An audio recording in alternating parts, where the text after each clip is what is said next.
tranquility. And where we are going.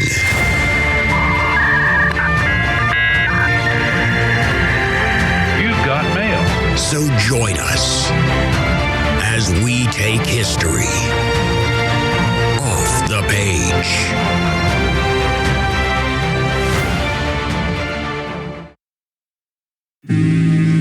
Mr. Schmidt recently arrived in a small Bavarian village which lies 8 miles northwest of Munich. A picturesque, delightful little spot, one time known for its scenery, but more recently related to other events having to do with some of the less positive pursuits of man. Human slaughter, torture, misery, and anguish. Mr. Schmidt, as we will soon perceive, has a vested interest in the ruins of a concentration camp. For once, some 17 years ago, his name was Gunther Lutze. He held the rank of a captain in the SS. He was a black uniformed, strutting animal whose function in life was to give pain. And like his colleagues of the time, he shared the one affliction most common amongst that breed known as Nazis. He walked the earth without a heart. Hey everybody, and welcome back to another episode of History Off the Page. I'm your host, Dr. Jason Hansen, and in today's episode, we'll be discussing the history of the Nazi concentration camps, one of the darkest episodes in human history.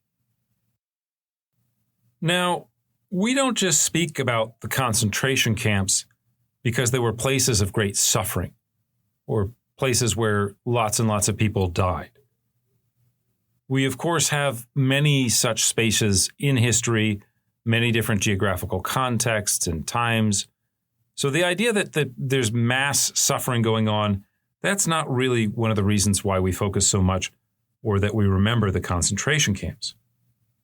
Rather, we remember them because for many of us, they have come to symbolize the idea of absolute evil. They were places that brought out the worst in the human soul. Not just murder, but dehumanization. Not just torture, but sadism. A place where people enjoyed watching the suffering of human beings. As the Auschwitz survivor Primo Levi noted, the concentration camps weren't just built to take away your rights and your liberties, but they were designed to strip prisoners of their dignity and of their very humanity.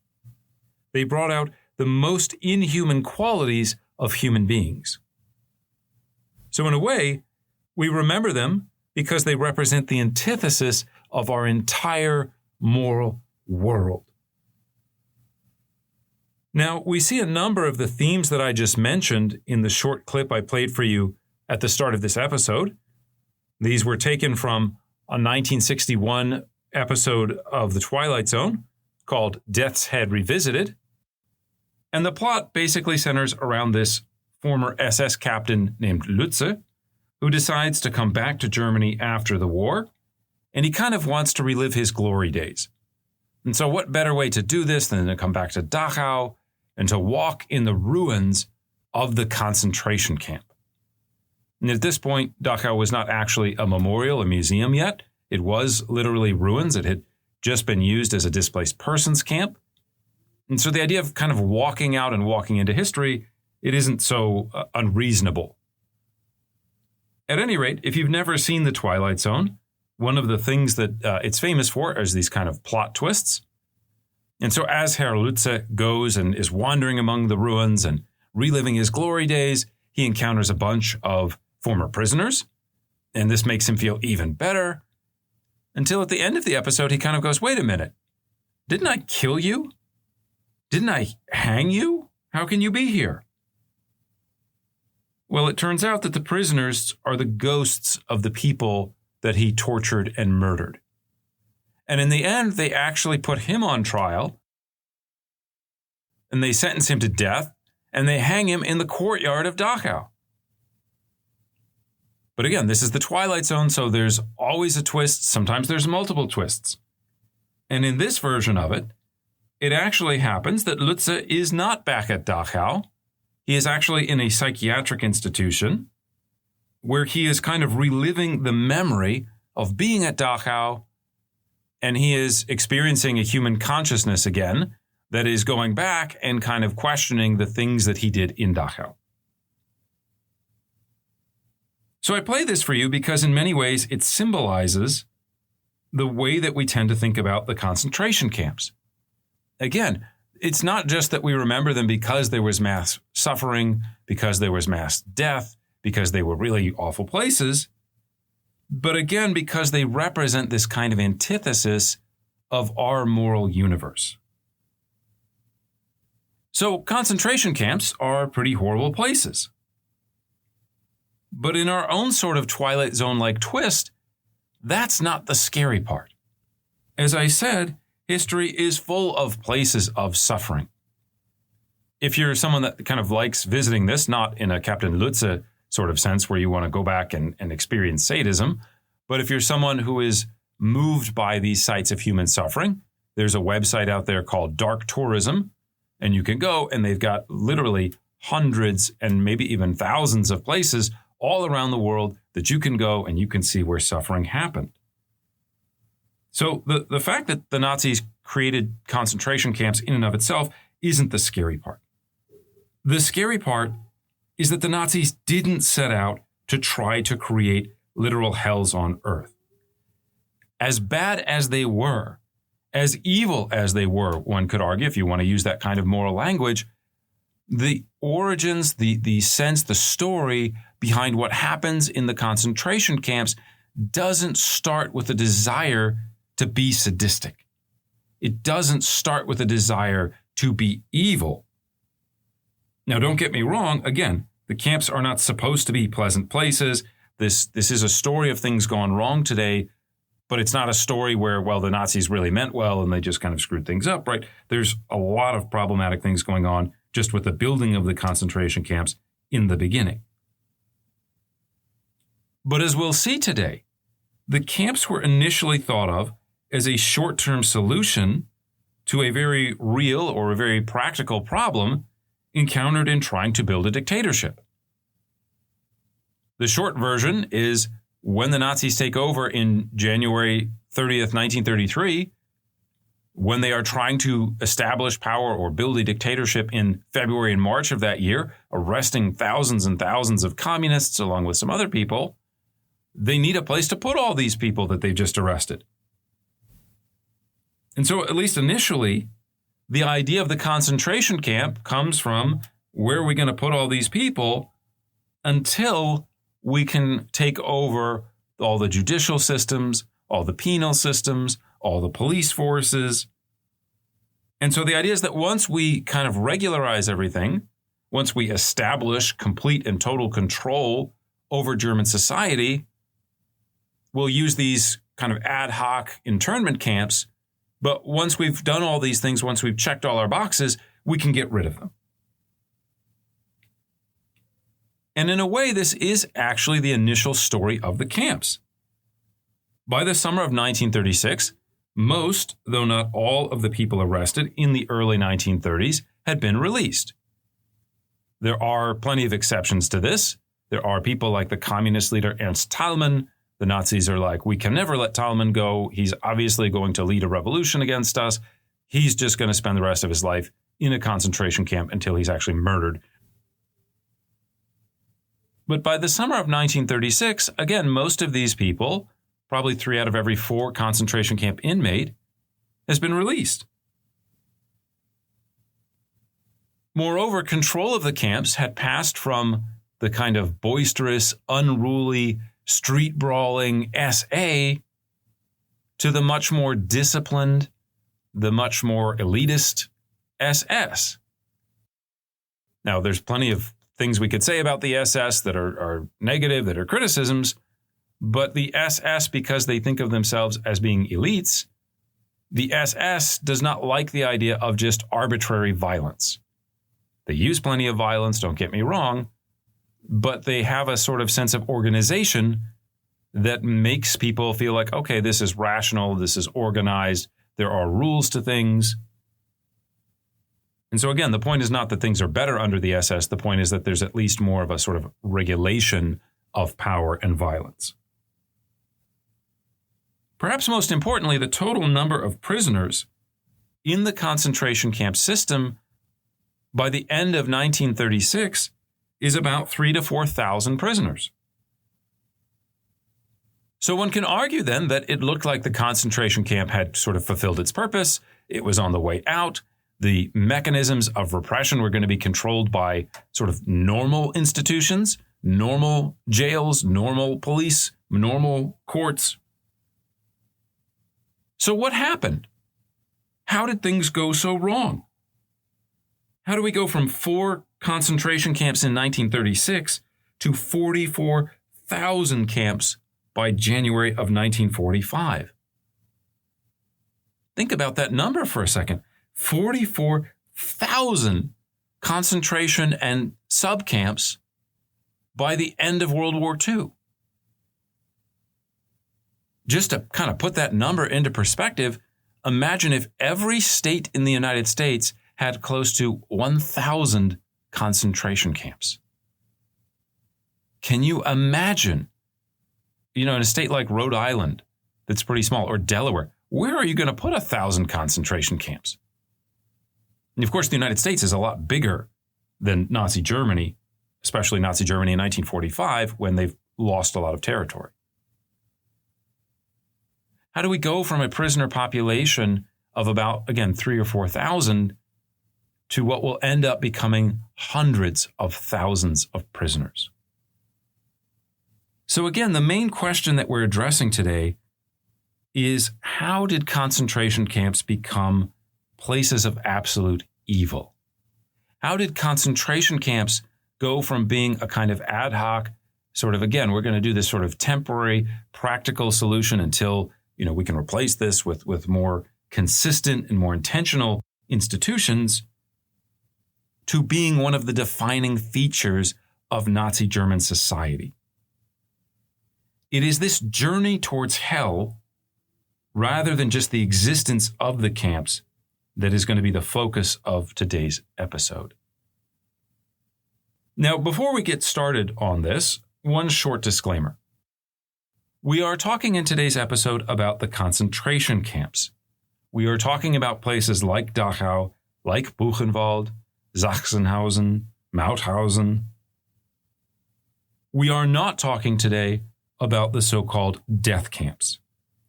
Death camps are places that were built during the Holocaust, and they were specifically built not to incarcerate people, but to basically kill them as quickly and as numerously as possible. When we talk about the death camps, we're talking about Sobibor, Wojciech, Treblinka, Majdanek, Chemno, and of course, most notoriously, Auschwitz-Birkenau. When we're talking about these 6 camps, we are talking about sites of industrial murder. We are talking about people trying to use reason and rationality and thought and problem-solving skills to figure out, how do I kill as many people as possible, as quickly as possible, as painlessly for the guards, for the people that are doing the killing, as possible? How do I dispose of their bodies through usually cremation as quickly as possible? These 6 death camps are built mainly between 1941 and 42, and by 1943-44, several of them are actually closed because the Nazis feel like they've done all the killing that they needed to do with those places. Of course, Auschwitz-Birkenau becomes the sort of major exception, and that is why it has the highest number of casualties, why over 1 million people are killed at Auschwitz-Birkenau, because it was open the longest. So again, the death camps have a slightly different sort of historical narrative and trajectory. And so we're going to talk about those in a different episode. Today we are talking about the concentration camps. Again, Dachau, Buchenwald, Sachsenhausen, Mauthausen, Ravensbrück, Flossenbürg. There are so many that we could name. Of course, I mentioned there's 44,000 of them if you include the subcamps. So I'm not going to name them all right now, but that's what we're kind of talking about.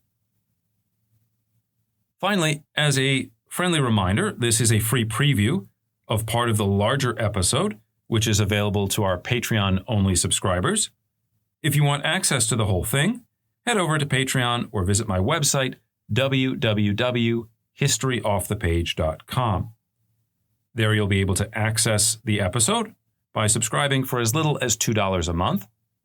You will also get access to some of our other Patreon-only episodes, including The Making of Hitler, Nazism, the Occult, and the Rise of the SS.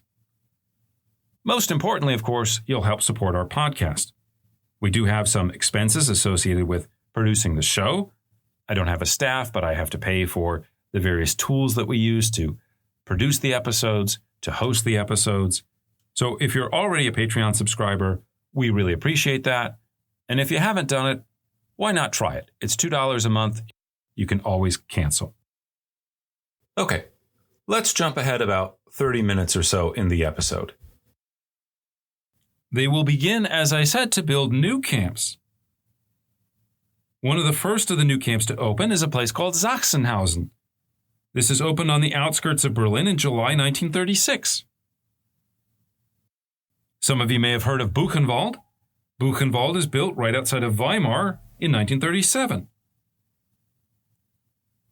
In May of 1938, the Nazis will open Flossenburg concentration camp, and then in August, after they annex Austria, they will open Mauthausen. In May 1939, they open up a women's camp at Ravensbrück. And again, these new camps are supposed to be rationalized spaces. All of the functions necessary to the operation of the camps, the barracks for the guards, the administrative centers, the workshops, all this stuff is now going to be inside the barbed wire. And we'll explain this more in just a moment. But another thing about these new camps is their location. They are not just built where there is a space that is available, again, an abandoned factory, an abandoned warehouse. They will be built very intentionally next to deposits of sand and clay that can be used to make bricks, or next to granite where you can set up a granite quarry.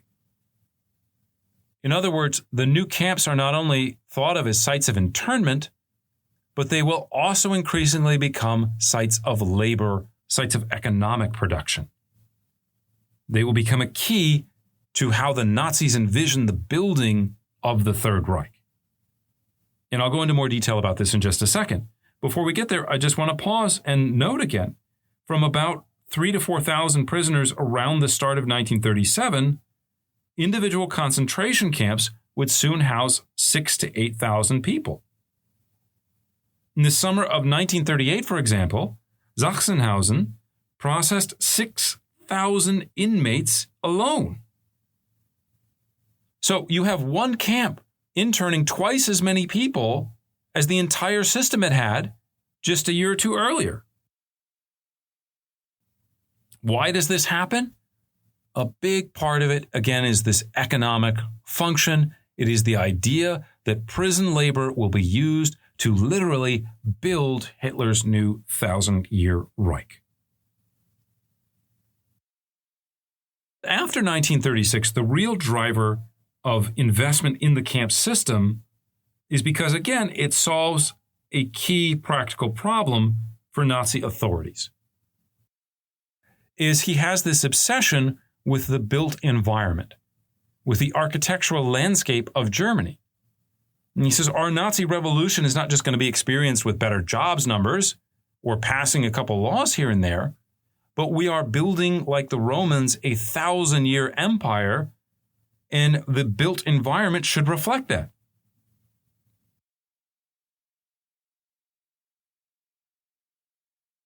To carry out these designs of building, again, a 1,000-year empire, Hitler selected the architect Albert Speer in early 1937. Now, Speer had first come to Nazi attention in 1932 after helping to renovate the party's Berlin headquarters. After that, he gets involved in designing the 1933 Nuremberg Party rally. This kind of helps him gain access to Hitler. He gets tasked with building the new chancellery in downtown Berlin. So he actually gets to see Hitler quite a bit, and then they start having lunch, talk about architecture, talk about building. Speer basically becomes the number 2 Nazi architect until the death of Paul Troost in 1934. Now, working together, Hitler and Speer again begin to envision this massive building program. And the heart of their project was going to be in the city of Berlin, which they actually wanted to transform into a new city called Germania. And this new city of Germania would be dominated by this kind of monumental architecture. If you know anything about totalitarian movements, or if you've ever been to places like Moscow, places like Berlin, you can see this interest in making things that are gigantic. If you go to Berlin, there used to be a place called Stahlenallee, and it was this massive boulevard. If you go to Bucharest in Romania, Nicolae Ceausescu, the dictator, they built this massive boulevard. It's supposed to be about the people's victory of socialism. They destroyed thousands of buildings to build it.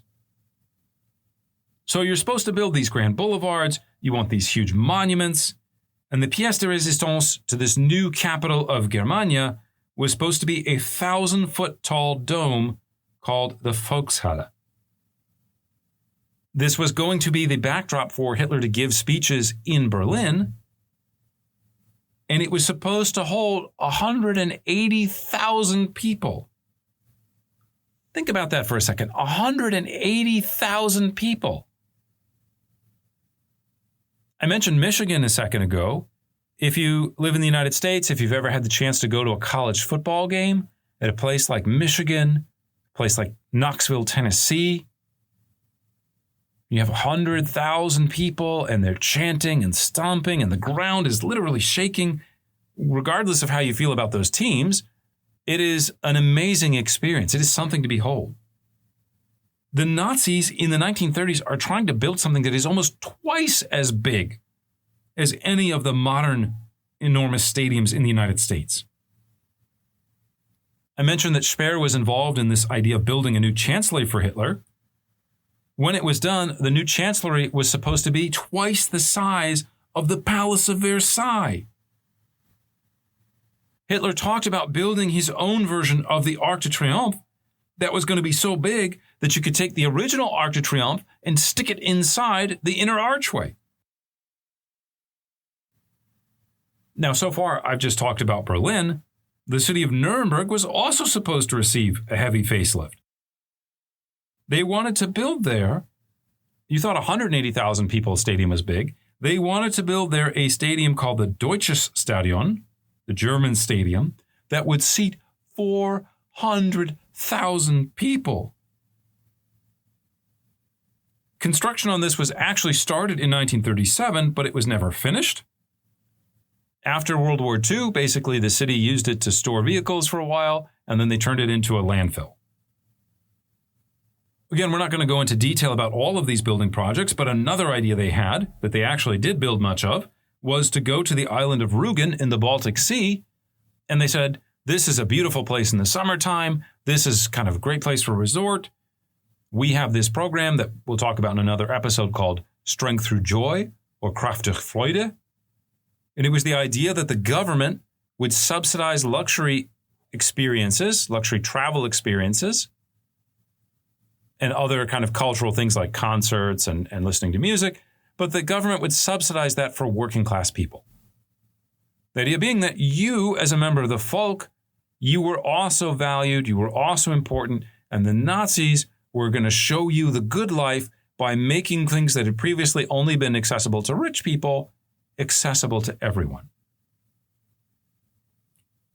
So one of the things they do is they build this massive resort complex at a place called Prora on the island of Rügen in the Baltic Sea, and it's supposed to house about 20,000 resort goers at the time. Another place we could talk more about, Tempelhof Airport in Berlin. The point isn't to come up with this kind of, again, checklist of all these buildings the Nazis are building, but the point of going into some detail about this is to give you a sense of, to build all this stuff, the Nazis are going to need a heck of a lot of bricks and stones and granite. How are we going to get all these bricks and stones? Well, we're going to have to manufacture them. We're going to have to mine them in a quarry. We're going to do a heck of a lot of digging and baking. Who's going to do all the digging? in an economy with full employment, do you want to go work in a brick factory? Do you want to go quarry granite? So it is at this point that Himmler, always ambitious, always on the lookout for some way to increase his own power, he offers Speer a deal. He says, look, the SS can supply you with labor. We have all these prisoners that are supposed to be doing hard work, that are just kind of laying around. Haha. We will take all these prisoners and put them to work if you build for us new brick and granite works that, well, the SS will own. So if you build it, we will force prisoners to go there and they can make all of these materials that you want for building your architectural masterpieces. And so the two actually signed an official agreement in July 1938. And then magically, the Gestapo and German police authorities go out and arrest 10,000 quote-unquote asocials, people who are, quote-unquote work shy. They throw them in concentration camps, and lo and behold, they instantly start working in these brick factories. As the SS becomes more and more involved in the German economy, they will begin to set up little corporations to carry out various functions. Now, this isn't new. The first SS sort of companies are like a publishing house. The SS is going to have its own newspaper. The SS is going to have a lot of documents they're going to produce. Instead of contracting that out, why don't we just make our own publishing house? Himmler is also famous for giving kind of tchotchkes and commemorative pins and little figurines and all kinds of stuff. Instead of contracting out, why don't we just build our own, company? They'll build our own factory. But none of this is designed to make money. After 1938, the SS starts being designed to make money. They will found something called the Deutsche Erd- und Steinwerk Company, or the German Earth and Stoneworks Company. And it is designed to coordinate the production, again, of millions and millions of bricks and stones for the new 1,000-year Reich. We can see a direct connection here between the economic growth of the camp and the physical growth of the camp in something like the concentration camp at Neuengamme. Neuengamme is opened in December 1938. It is initially a subcamp. The SS buys an abandoned brickwork there on the outskirts of Hamburg. And they say, well, let's bring some prisoners in from Sachsenhausen. In a little over a year, the camp's population has grown to about 1,000 people because they are working in the brick factory. When you put all this together, again, this emphasis on labor, it is not surprising that the Nazis identified the same source of labor as the Soviets. Now, the Soviets are also engaged in their own sort of modernization building project. They don't have a lot of money. And so the Soviets figure out that you can use prisoners as labor to build the White Sea Canal, various other sort of projects, caught up with the 5-year plan. The Nazis essentially do the same thing. Prisoner labor can be exploited, can be used for building purposes. And so as a result, we see a massive expansion of the camps starting in the late 1930s. On the eve of World War II, the number of interned Germans had grown from a low of about 3,000 to 4,000 people to over 21,000 people, a number that would continue to increase exponentially as the war placed increasing labor demands on German society.